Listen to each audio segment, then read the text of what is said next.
Hello audience family. तो भारी mistake हो गया सर। सलमान भाईजान की म्यूजिक एल्बम किसी का भाई किसी की जान थिएटर्स में लग चुका है।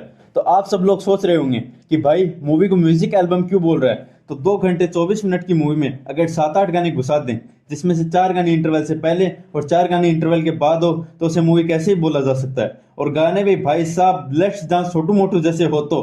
अरे देवा, ये गड़बड़ है बाबा।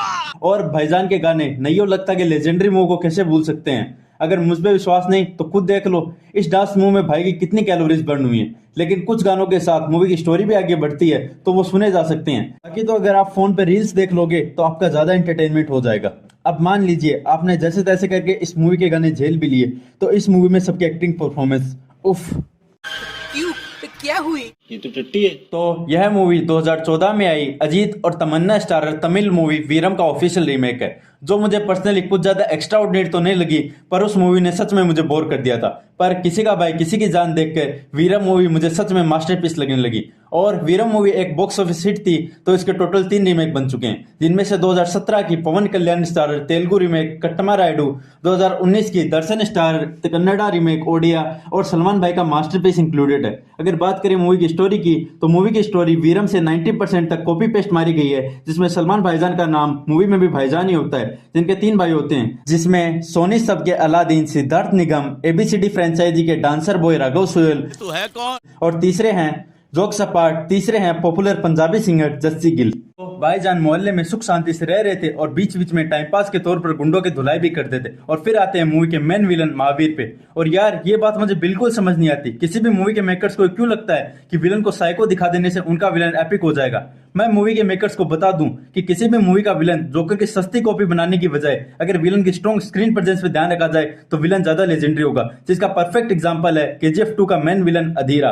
तो आते हैं back to the topic. Movie के मेन विलन महावीर का रोल प्ले किया इंडिया के फेमस बॉक्सर विजेंद्र सिंह ने। और उनका काम सिर्फ मैं एक ही कहावत में कहना चाहूंगा, कौवा चला हंस की चाल और अपनी चाल भी भूल गया। मतलब यार मैं मूवी देखते हुए पूरे टाइम सिर्फ यही सोच रहा था, भाई साहब ये किस लाइन में आ गए आप? अगर एक्टिंग नहीं हो रही तो रहने देते। और हाँ, आप सबको मैं बता दूं कि मुझे पर्सनली विजेंद्र सिंह से कोई हेट नहीं है। वह एक बेहतरीन बॉक्सर है और उन्होंने पूरे वर्ल्ड में अपने इंडिया को रिप्रेजेंट किया है और इंडिया का नाम रोशन भी किया है। बट जितने उनके बॉक्सिंग स्किल्स अच्छे हैं, उनके एक्टिंग स्किल्स उतने ही ज्यादा गंदे हैं। और अल्लाह माफ करे, बहुत मनुष्य लग रहे हो, मत करो, रहने दो, बहुत बुरे लग रहे हो, तौबा तौबा। और भाईजान की एक्टिंग का तो क्या ही कहने, उनके डायलॉग डिलीवरी और expression literally Lord Arjun Kapoor को भी टक्कर दे रहे थे।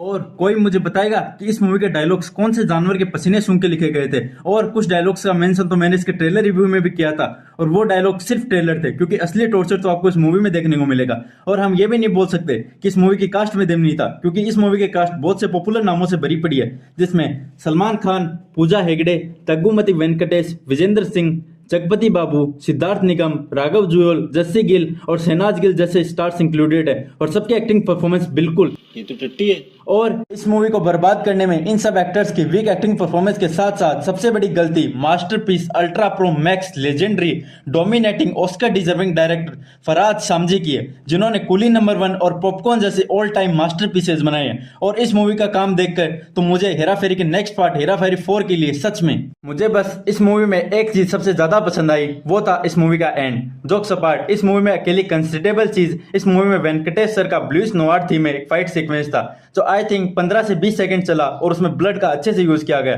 जो मुझे पर्सनली काफी ज्यादा पसंद आया। और बाकी मूवी में तो भाईजान के out of the world fight sequences और उन पर दस्त कर देने वाले मसालेदार डायलॉग्स का तड़का, जैसे गोश्त का कीमा बना दिया और हड्डियों का चूरा फिर भी खड़ा है। इसके बाद सलमान भाईजान मारते हैं एक savage dialogue, bring it on. बस इतना ही था। और मजाक सेट के बात करें तो ये मूवी एक बिलो एवरेज मूवी है, जिसकी कहानी आपने लगभग 1000 मूवीज में देख ली होगी। और इसके ऊपर से जगपति बाबू को छोड़ के सभी एक्टर्स की एक्टिंग परफॉर्मेंस, डायलॉग डिलीवरी और फरहाद सामजी का डायरेक्शन काफी ज्यादा वीक था। तो आप सबके भले के लिए पहले ही वार्निंग दे दूं, watch this movie at your own risk, क्योंकि अगर आपने ये मूवी देख ली तो आगे कुछ देखने के लायक नहीं बचोगे। और मेरा बॉलीवुड वालों को सिर्फ यही सजेशन है कि नकल के लिए भी अकल की जरूरत होती है, पर वो अलग बात है मुझसे सजेशन मांगा किसने है और मेरे सजेशन किसी को क्या ही जरूरत है। तो अगर आप सलमान भाईजान के कट्टर फैंस हैं तो शायद आपको ये मूवी पसंद आ सकती है, पर पता नहीं कौन ही वो लोग होंगे जिनको ये मूवी पसंद आएगी। तो मैं आपको ये मूवी बिल्कुल सजेस्ट नहीं करूंगा, आई मीन ये जहर बिल्कुल सजेस्ट नहीं करूंगा, बिकॉज मुझे अपने ऑडियंस फैमिली से दिल से प्यार है। जान दे देंगे इसके लिए। चलिए एक काम कर 200 रुपए दे और 50 रुपए काट ओवर एक्टिंग के वजह। और अपनी ऑडियंस फैमिली के लिए, अगर आपने यह जहर पी लिया, अगर आपने ये मूवी देख ली तो आपको कैसी लगी कमेंट सेक्शन में बताएं। और बॉलीवुड और साउथ में बनने वाली रीमेक और ओरिजिनल मूवी के कंपैरिजन और दबंग मूवी के डाउनफॉल की वजह जाननी है तो चैनल को विजिट करें और इन सब वीडियोस को जरूर देखें। अगर आपको वीडियो पसंद आई हो तो वीडियो को लाइक और शेयर करें और ऐसे कंटेंट के लिए subscribe audience review. Thank you, have a nice.